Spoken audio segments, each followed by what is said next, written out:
padanya dipersilahkan. Pada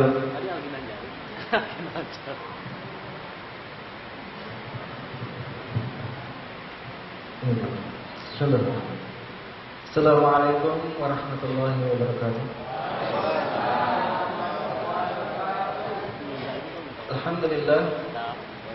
Alhamdulillahilladzi hadana li hadza wa ma kunna linahtadiya laula an hadana Allah. Asyhadu an la ilaha illallah wahdahu la syarika lah wa asyhadu anna Muhammadan abduhu wa rasuluhu la nabiyya wa la rasula ba'dah. Rabbi israh li sadri wa yassir li amri wahlul 'uqdatam min lisani yafqahu qawli. Subhanaka la ilma lana illa ma 'allamtana innaka antal alimul hakim. Alhamdulillah, teman-teman sekalian, ibu bapak sekalian, semoga Allah masih memberikan gairah untuk menuntut ilmu insyaallah. Semoga Allah melapangkan hati kita agar kita senantiasa menerima perbedaan pendapat, perbedaan hal-hal yang berkaitan dengan materi-materi tentang ruqyah insyaallah. Ngomong-ngomong soal ruqyah, bahas ruqyah dulu ya sebentar. Biasanya bocoran. Biasanya kami dari Ruqyah Learning Center ya, mempunyai dua konsep yang masya Allah luar biasa sekali, yang sampai saat ini kami pakai untuk melakukan terapi. Pasti antum sudah tahu lah konsep RLC itu. Yang pertama adalah lalat dan sampah. Masya Allah. Oh, pakai om. Bagaimana kita nggak peduli, nggak harus mikirin gangguannya, sihirnya, kata hal yang negatif yang kita alami, tapi lebih fokus ke sampahnya, lebih fokus memfokuskan diri mencari sebabnya, kenapa si sampah si lalat ini bisa masuk ke dalam rumah kita, kenapa si jin ini bisa berulah dalam kehidupan kita, mencari akar sumber masalahnya, kenapa sihir ini masih berulah sampai saat ini terhadap kita dan keluarga. Itu luar biasa sekali. Yang kedua, konsep yang sering kami gunakan adalah konsep kupu-kupu dan bunga. Masya Allah. Ini luar biasa juga. Ini konsep kami temukan dari Ustaz Faiz. Ada yang hafal kupu-kupu dan bunga? Jika kita ingin menginginkan sesuatu hal yang baik terhadap seseorang atau terhadap diri kita, itu seperti kita mengejar kupu-kupu. Kalau misalkan kita kejar kebaikan itu, kupu-kupu ini akan terus menjauh dari kita. Kalau kita terus kejar kupu-kupunya, maka akan terus menjauh. Yang harus kita lakukan adalah untuk menggapai kupu-kupu ini adalah tanamlah bunga di sekitar kita, maka insya Allah si kupu-kupu ini akan mendatangi kita. Hal kecil yang sering saya tanamkan kepada pasien tentang kupu-kupu dan bunga ini adalah ketika misalkan ada seorang istri yang menginginkan kebaikan terhadap suaminya, bukan fokus nyuruh suaminya untuk jadi baik, bukan fokus untuk memberikan nasihat sambil luar biasa nafsunya kepada suami untuk menjadi baik, tapi apa? Tapi tanamkan dirinya kebaikan agar apa? Agar kebaikan Allah kasih kebaikan ke suami kita. Ibu misalkan ingin suami ini saleh gitu, selalu tepat waktu dalam ibadah. Nah, dimulai dari kita sendiri. Tanamlah kebaikan kepada kita sendiri, hal itu insya Allah suami itu akan mengikut semacam itu. Luar biasa sekali konsep doa ini, nanti bisa lebih jelaskan nanti. Afan, logonya pakai Laskar Al-Hidayah, karena memang kami itu dari Yayasan Al-Hidayah di Sukabumi, kami bergerak dalam bidang sosial. Lebih memperhatikan anak-anak yatim di sana. Hampir berapa dan 250 anak yatim dan tahfiz di sana, alhamdulillah. Allah kasih kesempatan untuk membimbing mereka, memberikan yang terbaik untuk mereka. Luar biasa sekali proses hijrah ini ketika kita mendapatkan madunya gitu. Allah kasih kebaikan-kebaikan itu dari manapun datangnya, masya Allah. Hingga dipercaya untuk menjalankan sebuah yayasan, mengatur semuanya, bahagiain mereka gitu dengan cara kami sendiri, masya Allah. Dan kenapa judulnya tabir di balik sihir?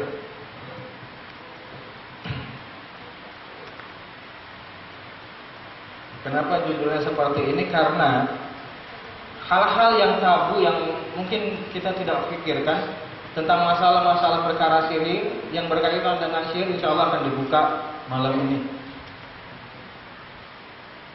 Dari mulai misalkan, apa sih yang tidak didukunkan pada zaman sekarang?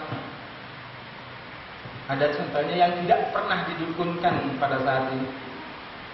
Dari mulai kita lahir misalkan, udah didukunkan, pergi ke dukun, beranak.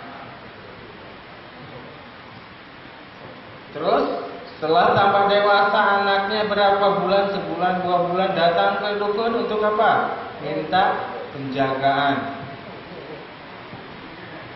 Pakai peniti bawang putih. Terus semakin dewasa lagi, ada anaknya pintar, minta ke dukun mandi kembang. Agar anaknya suka makan gitu, makan banyak, minta ke dukun dibikinkan kalung hitam.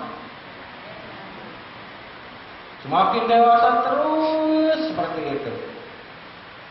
Hingga akhirnya sampai kita tua pun, sampai meninggal pun sekarang Masya Allah masih didukun. Banyak sekali para kiai yang meninggal dunia difitnah oleh dukun. Tuh, ke si kiai anu ambil barang di sana, ambil barang pusaka di sana. Masya Allah ya. Dukun ini sudah merajalela. Dan yang paling utama yang harus kita ketahui adalah ilmu sihir ini akan meningkat powernya jika dibarengi dengan kekuasaan. Dari zaman Nabi Sulaiman alaihissalam, dari zaman Nabi Musa alaihissalam, sihir selalu berdampingan dengan kekuasaan. Nanti apa ya kalau masuk ranah politik? Semakin orang yang mempunyai kekuasaan ini memanfaatkan sihir, maka volume sihirnya itu luar biasa sekali. Makanya kenapa ada kejadian kalau di pemilu misalkan, pilkada, sihir itu sangat kuat sekali.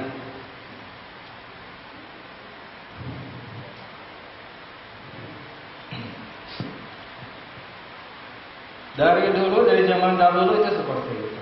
Makanya fenomena misalkan ada seorang kiai yang ahli hikmah misalkan, punya anak bandel gitu, punya anaknya bandel banget, satu-satunya si anak itu. Si kiai ini sudah terkenal luar biasa sekali, bisa nerawang, bisa bikin apa, bisa hal-hal gaib gitu. Si anaknya ini bandel banget, satu-satunya juga. Hingga akhirnya sang kiai pun dipanggil oleh Allah Subhanahu wa taala, dan jadilah anaknya yang tadinya biasa-biasa aja, ketiba istilahnya menduduki jabatan atau tahta sang ayah menjadi ketua pondok pesantren. Tiba-tiba dia bisa baca kitab, tiba-tiba dia bisa merawang gitu, hal-hal buat raja, buat jimat, buat duit misalkan semacam itu. Bikin uang gaib tiba-tiba seperti itu dalam waktu sekejap. Ini adalah salah satu contoh bahwasanya ketika kekuasaan ini ada, sihirnya akan semakin kuat tanpa harus dipelajari. Makanya sihir-sihir di Indonesia gitu pada waktu pemilu itu luar biasa sekali. Kalau misalkan sekarang ini naudzubillah, jika misalkan presiden kita menggunakan macam sihir, itu powernya sangat kuat sekali. Dan bocoran kemarin pas waktu pemilihan gubernur, mantan teman saya, sekarang mantan ya, mantan teman saya sering sharing gitu. Saya disuruh itu yang Cina itu, disuruh Anu untuk Anu. Oh gitu ya. Ternyata mereka itu punya sistem bahwasanya yang dihadirkan di sana, yang digembor-gemborkan di media, itu dukun abal-abal.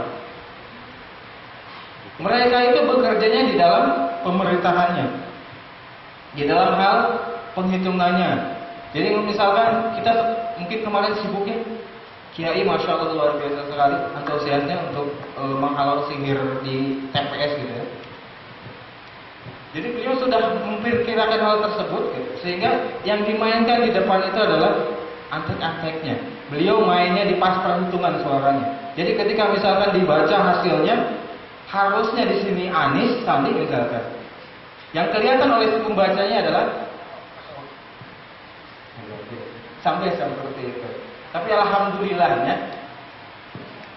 seluruh umat Islam di Indonesia itu saling mendoakan. Itu yang kuat. Kalau tidak bersatu seperti itu, masya Allah.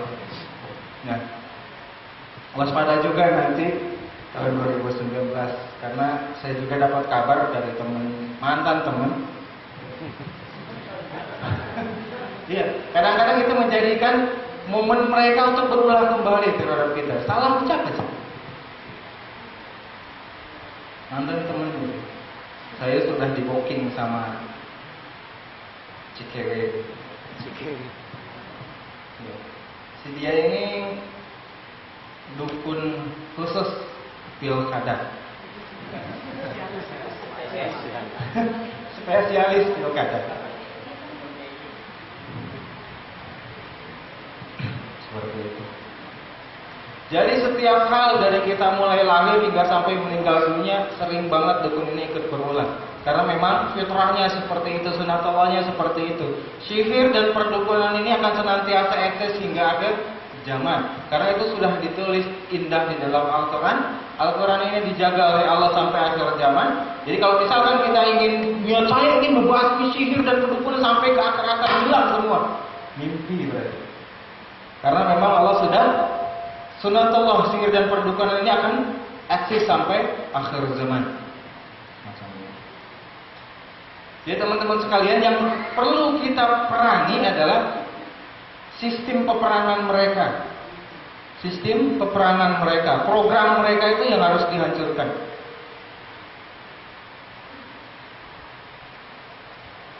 Tujuan utama sihir, ada yang tahu apa? Tujuan utamanya? Ya, melemahkan. Ada lagi?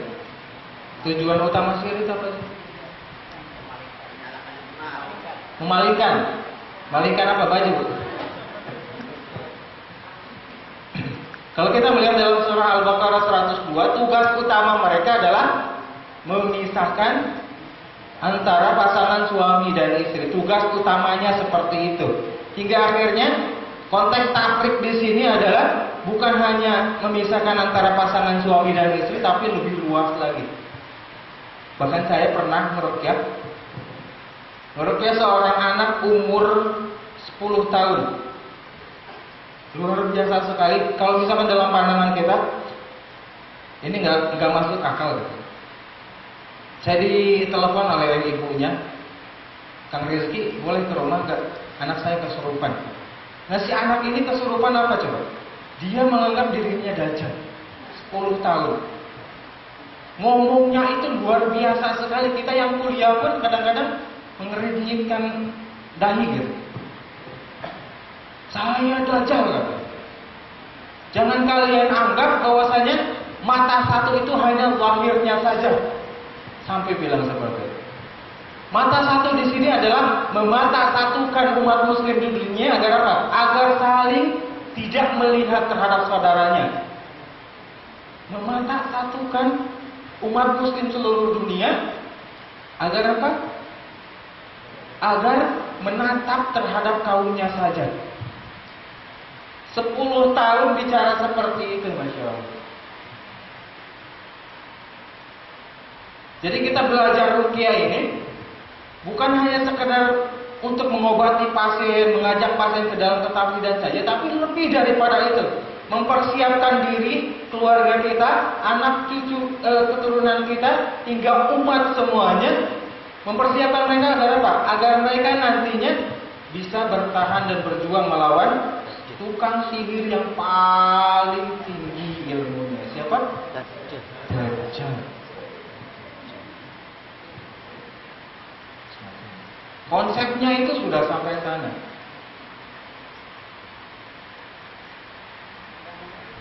Kita harus benar-benar menguatkan batin kita, menguatkan diri kita, menguatkan hati kita dengan Al-Quran. Harus benar-benar 100% yakin. Kalau misalkan kata Allah, syaitan itu lemah, berarti harus lemah. Kalau misalkan sihir itu lemah kata Allah, berarti harus lemah. Jangan dikuatkan oleh diri kita sendiri. Jangan dikuatkan oleh ucapan kita. Jangan dikuatkan oleh pikiran kita. Biarkan mereka kembali ke fitrahnya. Masa mereka para tukang sihir lebih yakin kepada junjungannya gitu kan? Majikannya yaitu iblis. Mereka lebih yakin sekali. Ketika misalkan ada yang galau dalam riungan para tukang sihir, maka di antara mereka ada yang membuat mereka semangat lagi. Jangan khawatir kawan. Karena apa? Iblis sudah menggoda Nabi Adam, bapaknya manusia. Kenapa harus khawatir dengan anak cucunya? Para tukang sihir sampai seperti itu untuk menguatkan. Jangan khawatir kawan. Nabi Muhammad SAW pun disihir dan kena, saking yakinnya. Kita malah nggak yakin dengan Allah. Kita nggak yakin akan janji Allah. Lebih yakin ke peruqyah yang terkena. Lebih yakin ke orang-orang atau peruqyah yang sudah banyak testimoninya. Nah, itu yang saya khawatirkan di situ. Menjadi berhala di dalam peruqyah. Kayaknya saya jarang sekali sekarang meruqyah pasien yang datang ke sana. Lebih ditangani sama teman-teman. Jadi harus benar-benar dimulai dari sekarang. Niat kita itu bukan hanya untuk menggapai kesembuhan dengan ruqyah ini, tapi benar-benar lebih daripada itu. Harus mempersiapkan diri, keluarga kita, anak cucu kita untuk menghadapi si tukang sihir yang paling utama nanti, yang paling sakti, Dajjal. Nah, balik lagi ke sihir. Seperti yang kita ketahui, sihir itu ada beberapa macam. Para tukang sihir itu ada beberapa macam. Yang pertama tadi sudah dibahas. Tukang sihir, ilmu hitam yang menggunakan mantra-mantra syaitan. Yang kedua adalah tukang sihir yang mereka nggak mau disebut sihir, tapi melakukan sihir. Yang berbaju bukan seperti tukang sihir juga. Biasanya disebut di dalam dunia ruqyah adalah uskun, kikun, bibkun, Ustaz dukun, kiai dukun, habib dukun, semacam.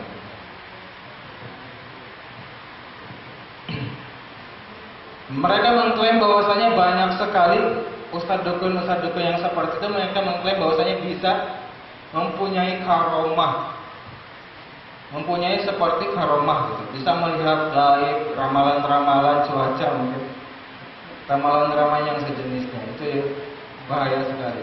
Bahkan di saat eksistensi ruqyah syariah ini meledak, Masya Allah luar biasa sekali, kami bersyukur.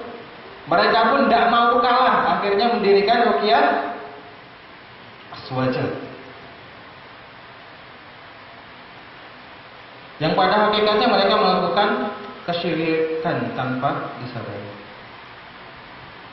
Kalau misalnya melihat di status anak gitu, kesyirikan itu seperti narkoba. Yang bila dilakukan sekali dua kali akan ketagihan. Walaupun dia tahu itu adalah syirik, walaupun dia tahu itu adalah hal yang bisa membinasakan dirinya, tetapi karena kebiasaan, karena kecanduan, mereka akan dengan senang hati melakukan itu. Jadi hati-hati terhadap kesyirikan. Dan biasanya mereka ini mengklaim bahwasanya ajimat, benda pusaka dan sebagainya itu adalah diperbolehkan. Apa namanya? Papan tulis ada spidolnya. Ngomong-ngomong soal jimat ini, wakaf misalkan isim sanadnya dari mana? Kita bongkar di sini insya Allah agar kita paham bahwasanya jangan tertipu daya oleh hal semacam ini.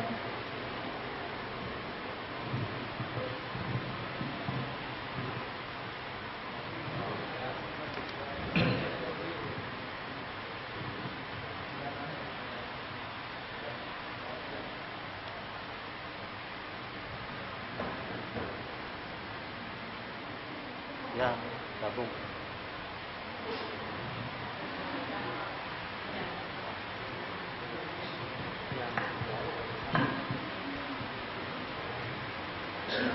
Jadi jimat-jimat, isi-isi, wafak-wafak yang kita lihat, wah ini ada ayat Al-Qur'annya kok.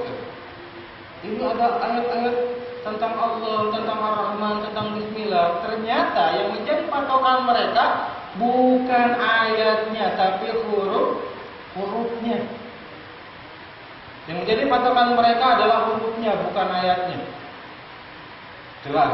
Kalaupun misalkan patokannya ayatnya, Al-Qur'annya, maka tetap salah dijadikan jimat. Tapi ini lebih parah lagi, mereka berpikir bahwasanya yang jadi patokan untuk mereka dijadikan jimat adalah hurufnya. Kalau misalkan kita dahulu belajar, sebelum belajar Al-Quran, belajar huruf Jaiyah ya, alif, ba gitu, ta, ya. Tapi yang mereka patokan di sini adalah abjadiyah. Jadi yang pertama huruf alif, ba, terus yang dipakai mereka dal, jim, dal, abjadun, hawajun. Ini 1, ini 2, 3, 4, 5, 6, 7, dan seterusnya. Ini yang dipakai oleh mereka. Jadi kalau misalkan mereka ingin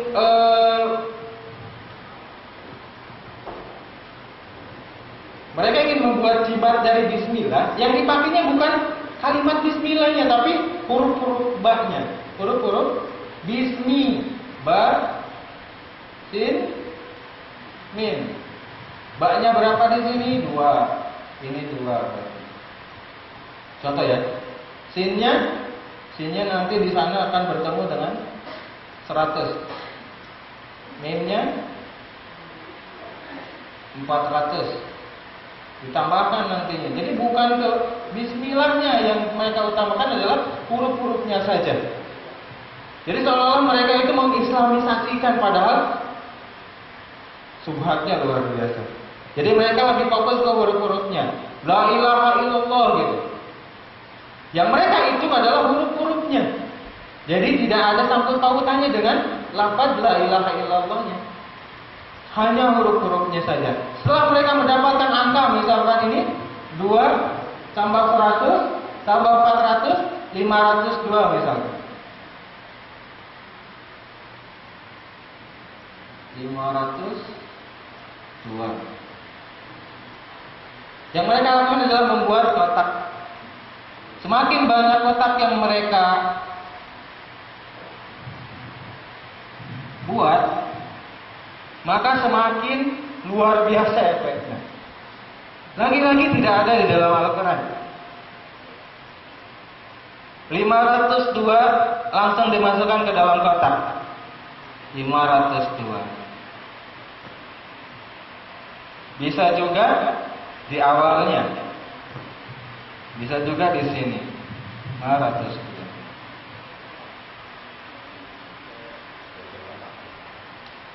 Ada yang hafal nggak? Pernah? Hah? Hitung-hitungan pernah? 502 terus 503-nya di mana? Ada yang bisa? Ada yang bisa? 503-nya di sini. 504, 505, 506, 507, 508, 509. Jadi wakaf awal. Kalau kita hitung dari sini ke sini, dari ke sini ke sini, semuanya hasilnya sama jika dijumlahkan. Ini wafak awal. Untuk Bismillahirrahmanirrahim. Bismi aja, nama misalkan. Tinggal dimasukin deh kata kuncinya. Mau kul ke, mau qauluhu, mau ditunjukkan kepada siapa? Untuk apa? Misalkan untuk mahabbah, tinggal tulis mahabbah.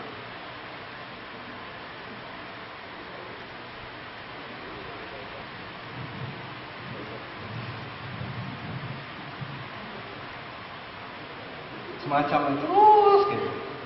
Nah, hal seperti ini, hitungan seperti ini sama persis dengan para tukang sihir di Mesir. Saya mau jelasinnya bukan masalah ini ya. Nanti dicatat. Dicatat, diikutin nanti masalah.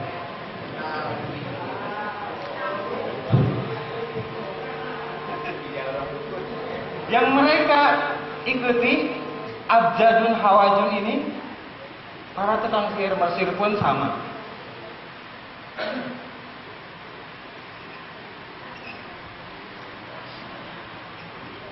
Ini bahasa Mesir kuno.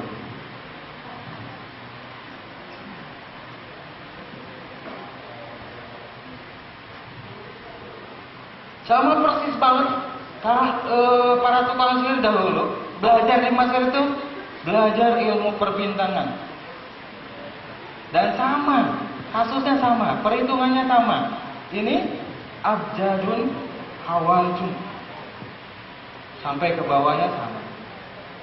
Jadi sanad mereka sebenarnya, baik mereka sadari atau tidak, mereka bersanad kepada para tukang sihir di Mesir. Dan kotak-kotaknya pun sama. Bedanya ada simbol-simbolnya.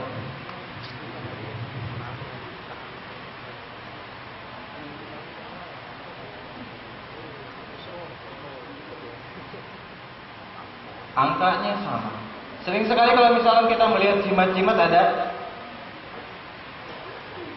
gitu ya. Ini angka-angka di Mesir.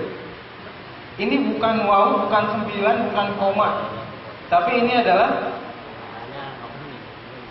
tanda penerakhiran angka.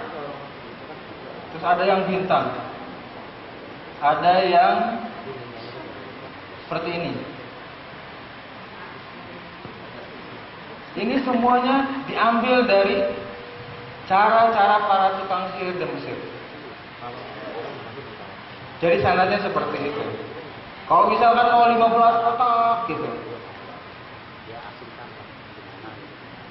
5 kotak lah, jangan banyak-banyak.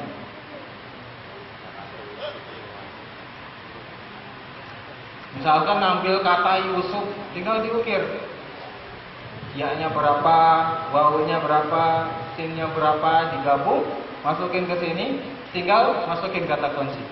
Kalau misalkan angka 1, 2, 3, 4, 5, 6, 7, 8, 9, 10, 11, 12, 13, 14, 15, 16, 17, 18, 19, 20, 21,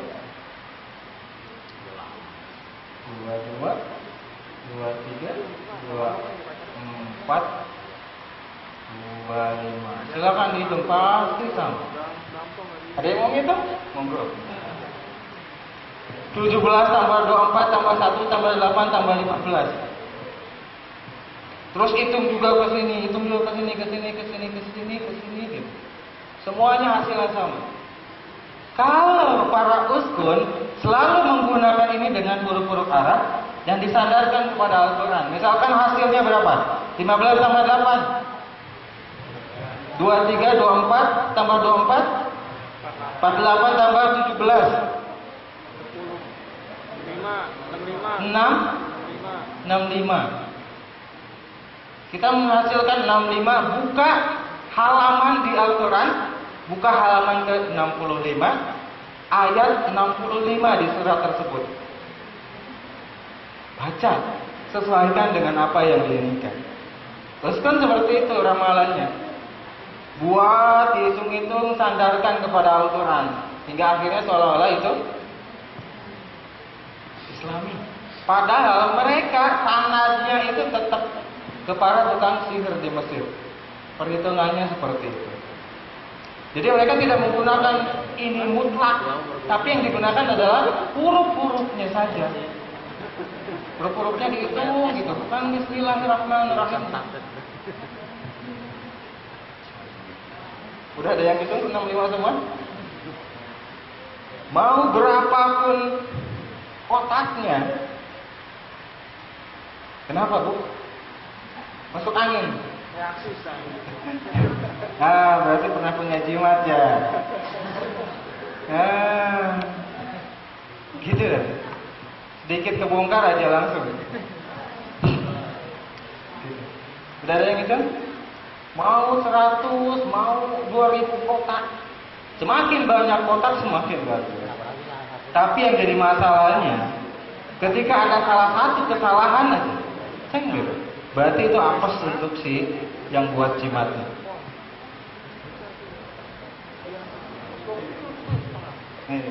Sangat berbahaya sekali.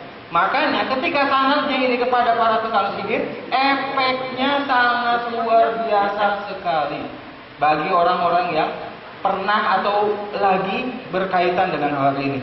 Misalkan kita punya wafat, punya isim, punya ajimat ditempel di atas pintu. Efek sampingnya, orang yang selalu pergi gitu ya, masuk keluar masuk dari rumah tersebut yang ada isimnya, Bismillah. Kebanyakan orang-orang yang di rumah itu adalah punya vertigo. Karena setiap dia keluar, si jin masuk. Setiap dia masuk, si jin masuk. Orang-orang yang sering punya ini pasti gangguannya di sekitar kepala. Akhirnya apa? Rumah tangganya tidak beres, selalu emosi. Masalah sedikit emosi. Bener?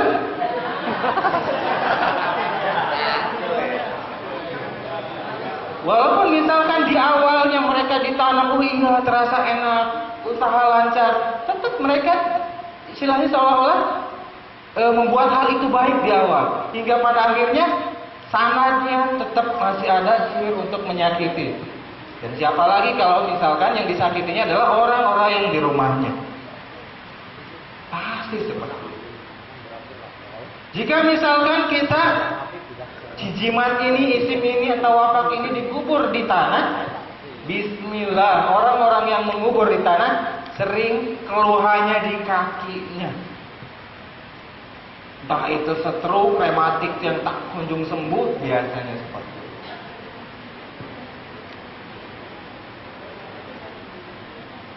Yang jadi masalah, perhitungan ini sering kita gunakan, sering dilihat misalnya, sering banyak kita mendengar digunakan menghitung pernikahan. Nikah hari apa? Jam berapa? Cocok atau enggak? Akibatnya rumah tangganya tidak akan pernah harmonis. Rumah makan ini mah. Lapar kan? Rumah tangganya tidak akan harmonis sampai kapanpun. Sedikit masalah akan menjadi besar. Uang yang masuk, misalkan rezeki yang masuk, kebanyakan mereka nggak tahu uangnya kemana. Orang yang misalkan ketika menikah dalam perhitungan seperti ini, lebih banyak hal-hal yang mudaratnya ada di dalam rumah tangganya. Silakan dicek. Kalau misalkan ada suami istri yang sering bertengkar, dia masa lalunya mungkin diawali dengan seperti ini, berarti insya Allah sumbernya di situ. Jikalau misalkan kita lahiran anak bayi, terus kita pergi ke dukun, dihitunglah hari kelahirannya untuk menentukan sebuah nama. Hitungnya seperti ini, sanadnya seperti ini, yang jadi apa? Anaknya nanti super bandel, susah dinasihatin, gak mau sholat. Bahkan banyak kejadian orang-orang yang misalkan anak ngebunuh ibunya, ngebunuh bapaknya, sumber masalahnya di sini awal. Jadi ibu-ibu, bapak-bapak, sadari jikalau misalkan dahulu kita pernah melakukan seperti itu. Hati-hati. Selalu, pasti semua ini sanadnya ke para tukang sihir di Mesir. Apalagi udah dimasukin pola-pola gambar-gambar yang tadi saya lihat di Ustaz Zunaidi, polanya ada yang di gambar pocong, gambar kalajengking gitu. Kasihan orang-orang yang menjadikan hal tersebut seperti benar.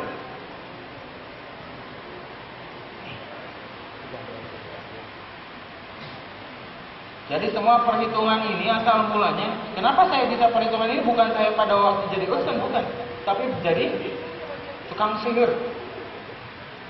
Perhitungan ini menjadi tukang sihir, saya belajar di Mesir itu luar biasa sekali. Simbol-simbol sihir dan apaan banget. Ada simbol sihir yang seperti kita ketahui sekarang, gambar aswaja gitu. Huruf jim, ada garet-garetan. Itu di sana ada. Ketika saya belajar sihir, gini, cuman terbalik saja. Itu gunanya untuk membalikan usaha orang lain, membalikan perasaan. Gunanya seperti itu. Double lah. Jadi kalau misalkan ada yang punya contoh dibawa di dompetnya enggak? Isi apa saja. Saya. Monggo silakan dikedepankan biar tak urai di sini sambil dibakar nantinya, monggo. Ada enggak? Ada enggak? Aman enggak?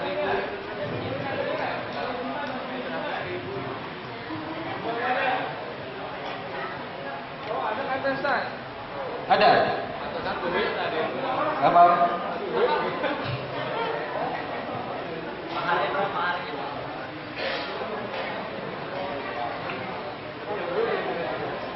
Ada 2 orang. Jangan dilihat siapa yang ngasihnya, misalkan ustaz atau apa, ini bahaya. Benar-benar bahaya. Awalnya saja syaitan itu akan membuat seolah-olah ini bermanfaat.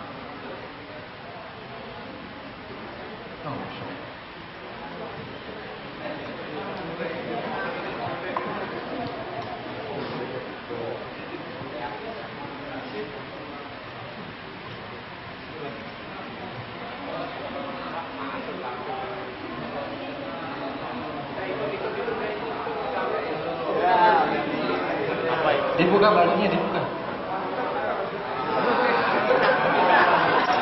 Repot nih. Pindah. Bisa terbang. Enggak boleh bilang pindah.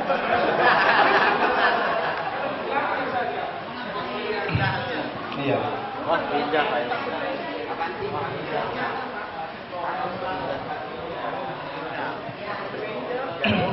Sebenarnya nggak kelihatan banget ya, tapi polanya ini juga sihir. Teman-teman sekalian tahu mungkin banyak orang yang membuat penglaris di ustadz-ustadz, dapat wafak, ajima gitu. Sejatinya gimana sih? Si jin ini atau khadam ini sebenarnya bukan mengelariskan dagangannya, bukan, Masya Allah. Sejatinya kalau misalnya kita gunain penglaris, isim atau ajimat yang buat penglarisan, sejatinya jin atau khadam yang ada di ajima itu adalah menutup usaha orang lain agar masuk ke dalam kita. Jadi bukan menglariskan dagangan kita, bukan. Intinya, si jin ini menutup usaha-usaha yang ada di sekitar kita seolah-olah kita yang hanya buka di situ. Zolim tidak? Tanpa tidak sadari, itu adalah sebuah kezaliman.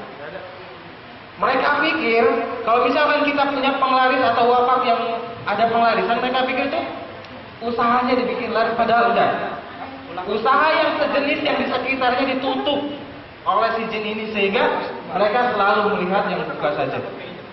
Jadi hati-hati ketika misalkan kita punya penglaris warung, ajimah wakaf di warung.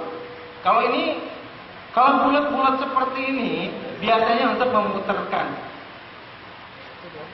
selalu memutarkan gitu. Misalkan kalau ada orang supaya datang ke, ada yang lewat misalkan, insya Allah besoknya kembali lagi.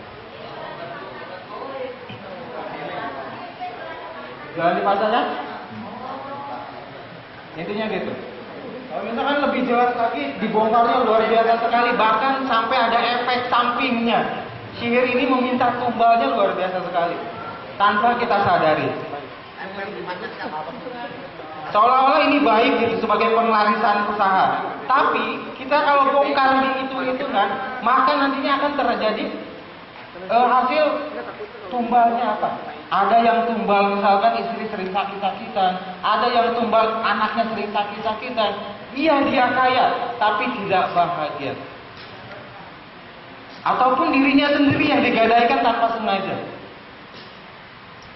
Makanya para ahli wifik, gitu, ahli jima, ahli ini benar-benar harus telaten bikinnya.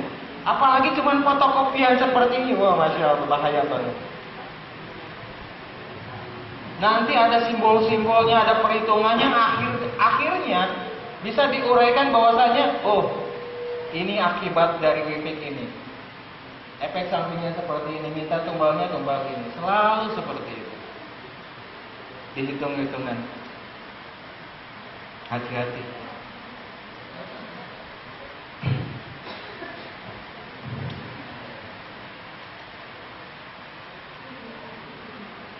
Ini bukan punya ibu kan? Oh, punya pasien. Ah, Masya Allah. Silahkan dibakar. Ketemu tak? Masya Allah. Gak apa-apa lah. Sedikit masih kebal. Jadi tumbal.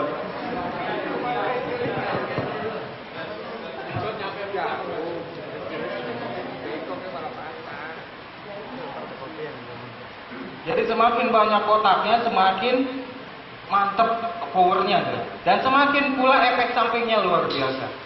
Jadi kalau misalkan banyak orang yang gunain rompi gitu, rompi kebal peluru, iya efeknya seolah-olah mereka itu memberikan efek kebal gitu. Seminggu, 2 minggu, sebulan, 2 bulan, tapi pada akhirnya mereka akan meminta tumbal yang digadaikannya, yaitu tubuh mereka sendiri. Yang mungkin selama ini kita kebal, selama ini kita nggak mempan dibacok. Nah, rasa sakit yang telah terlewati itu akan ditagih 20 kali lipatnya ketika mereka sudah habis kontrak. Makanya kebanyakan apa? Kebanyakan orang-orang kebal di masa tuanya luar biasa sakitnya. Seperti badan ditusuk-tusuk lah, seperti badan diremes-remes.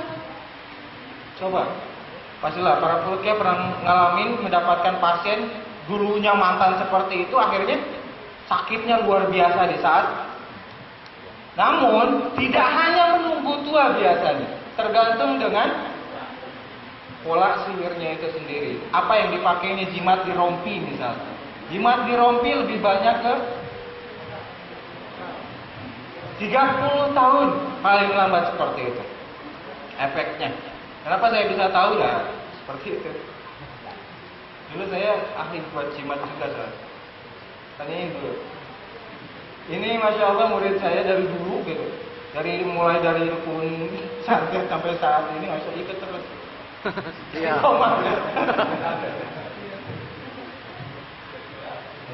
Bahkan pernah saya jairi dulu, ditiup telinganya langsung berdarah, nggak bisa dengar. Jadi hal semacam ini, kenapa di dalamnya ada syaitan? Karena bisa digunakan menjadi hal baik dan bisa digunakan menjadi hal buruk. Kalau misalkan yang tadi diikat lagi, masukin jarum lagi, padahal kita pikirnya logikanya gitu, nggak ada hubungannya kertas sama jarum. Ternyata si jarum ini adalah aktivasinya, rasa sakit yang diberinya nantinya. Efeknya itu nanti setelah ada masa waktu si jin ini minta tumbalnya, si jarum ini akan seolah-olah menusuk tubuhnya. Luar biasa. Gak ada yang gratis. Jadi hati-hati. Kalau misalkan kita pernah dahulu mungkin melakukan seperti itu, sadari itu adalah sebuah kesalahan dan taubat, bertaubatan nasuh. Agar apa? Agar efek dari tumbalnya itu tidak akan datang kepada kita. Ustaz, saya pernah dikasih tapi saya nggak percaya. Gimana? Tetap pada saat kita menerima barang tersebut berarti kita sudah ijab kabul.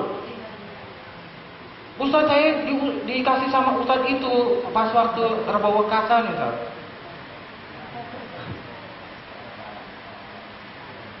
Walaupun kita tidak yakin misalnya, tetap ijab kabulnya sudah kita lewati. Ketika barang itu serah terima, ijab kabul sudah terlaksana dan si jin ini bisa berulah dalam kehidupan kita. Jadi mumpung kita sadar sekarang, ingat-ingat berapa kali kita melakukan seperti itu, taubati. Jadi jangan harap ketika kita memegang seperti itu, istri kita akan baik, rumah tangga kita akan baik, rezeki kita akan benar-benar lancar. Jangan harap. Karena kebanyakan itu mereka hanya manis di awal saja. Seperti pacaran, manis di awal, udah ini dibuang. Alhamdulillah. Hati. Ada yang masih punya? Monggo. Ada yang masih ditanam di rumahnya? Silahkan bongkar. Caranya ambil pacul, bongkar tanahnya. Bukan saja. Emang sama siapa disimpan? Tat. Kalau kita punya buku-buku perwapakan gitu, ditaruh aja. Taruh satu-satu. Yang mana dulu yang mau nanya nih? Ini soalnya tadi lagi ngomong, Ustaz. Oh, gimana? Tadi Ibu ini lagi ngomong, gak enak. Ya, jadi satu-satu biar tertib. Siapa dulu yang mau nanya? Hah?